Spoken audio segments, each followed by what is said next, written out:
আসসালামু আলাইকুম। হ্যালো দর্শক, welcome back to my channel. আশা করি সবাই অনেক ভালো আছেন। চলছে শীতের মৌসুম, আর শীতের মৌসুমে বাজারে পর্যাপ্ত পরিমাণে খেজুরের গুড় পাওয়া যায়। আজকে আমি খেজুরের গুড় দিয়ে অসাধারণ মজাদার একটি পিঠা তৈরি করব, আর তৈরি করে নেওয়া কিন্তু একদমই সহজ, আর খেতে খুবই সুস্বাদু। আপনাদের অনেক ভালো লাগবে। চলুন তাহলে দেখে নিই রেসিপিটির পুরো প্রস্তুত প্রণালী। এর জন্য এখানে আমি নিয়েছি হাফ কাপ পরিমাণ খেজুরের গুড়, আর সাথে দিয়ে দেব টোটাল হাফ কাপ পরিমাণ পানি। প্রথমে আমি অল্প দিয়েছি, পরে আমি দিব বাকি পানিটা। অর্থাৎ এই খেজুরের গুড়টাকে পানি দিয়ে গলিয়ে নিতে হবে। লক্ষ্য করুন, খেজুরের গুড়টা একদম গলে গেছে। এখন আমি চুলাটাকে বন্ধ করে দিব, আর এটাকে হালকা কুসুম গরম ঠান্ডা করে নিব। অন্যদিকে একটা বোলের মধ্যে নিয়ে নিচ্ছি একটা ডিম, আর দিয়ে দিচ্ছি পরিমাণ মতো লবণ। এখন প্রথমে ডিম আর লবণ একসাথে ভালোভাবে ফেটিয়ে নিব। আর যখন ফেটানো হয়ে যাবে, তখন আমি দিয়ে দিব গুড়ের যে মিশ্রণটা গলিয়ে রেখেছিলাম সেটা। এখন আবার ভালোভাবে মিশিয়ে নিচ্ছি। এই গুড়টা দেওয়ার কারণে খুবই সুন্দর একটা ফ্লেভার আসে, আর পিঠাটা খেতে কিন্তু অনেক ভালো লাগে। মিশানো হয়ে গেছে। এখন দিয়ে দিচ্ছি 1 কাপ, আরো 1/4 কাপ পরিমাণ আটা। এখানে আমি সাদা আটা নিয়েছি। দিয়ে দিচ্ছি 1/4 কাপ পরিমাণ সুজি। আপনারা চাইলে কিন্তু আটার পরিবর্তে ময়দা ব্যবহার করতে পারেন। এখন একসাথে ভালোভাবে মিশিয়ে একটা ডো তৈরি করে নিব। আমরা রুটি পরোটা তৈরি করার জন্য যেরকম ডো তৈরি করি, সেই ডো থেকে একটু নরম হবে এই ডোটা।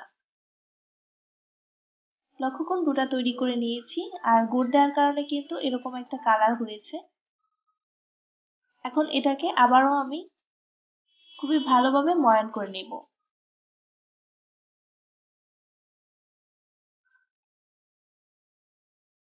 ময়ান করা হয়ে গেছে। এখন অল্প অল্প ডো নিয়ে আমি এরকম সেমাইয়ের মতো শেপ দিব।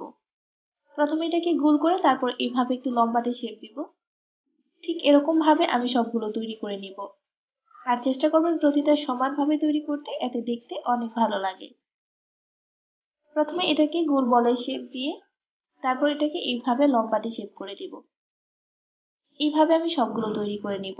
তারপর এগুলোকে ভেজে নিব। ভাজার জন্য নিয়েছি পর্যাপ্ত পরিমাণে সয়াবিন তেল। মিডিয়াম হিটে তেলটাকে প্রথমে গরম করে নিব। তেলটা যখন গরম হয়ে গেছে, আমি একটা একটা দিয়ে দিচ্ছি। একইভাবে আমি সবগুলো এরকম ভাবে দিয়ে দিব। আর চুলার আঁচটাকে মিডিয়াম টু লোতে রেখে আমি 7 থেকে 8 মিনিট সময় নিয়ে এগুলোকে ভালোভাবে লালচে গোল্ডেন করে ভেজে নিব। হাই হিটে ভাজতে যাবেন না, তাহলে উপর থেকে কালার আসবে আর ভিতর থেকে কাঁচা থাকবে, এটা একদমই ক্রিস্পি হবে না। এর জন্য আস্তে আস্তে এগুলোকে ভেজে নিতে হবে। মাঝে মাঝে এইভাবে উল্টে পাল্টিয়ে দিতে হবে। আর লক্ষ্য করুন, যেগুলো আগে দিয়েছিলাম সেগুলো কিন্তু লালচে গোল্ডেন একটা কালার হয়ে গেছে, আর হালকা একটু ফেটে গেছে। তার মানে বুঝতে হবে যে এগুলো খুবই সুন্দরভাবে পারফেক্টলি ভাজা হয়ে গেছে। এখন এগুলোকে উঠিয়ে আমি কিচেন টিস্যু পেপারের উপর রাখবো। কালারটা ঠিক এরকম হবে। যেগুলো ভাজা হয়ে গেছে প্রতিটা আমি উঠিয়ে নিয়েছি।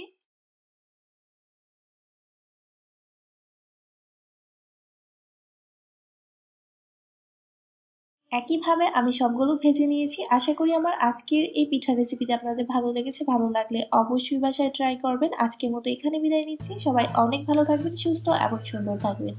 আল্লাহ হাফেজ।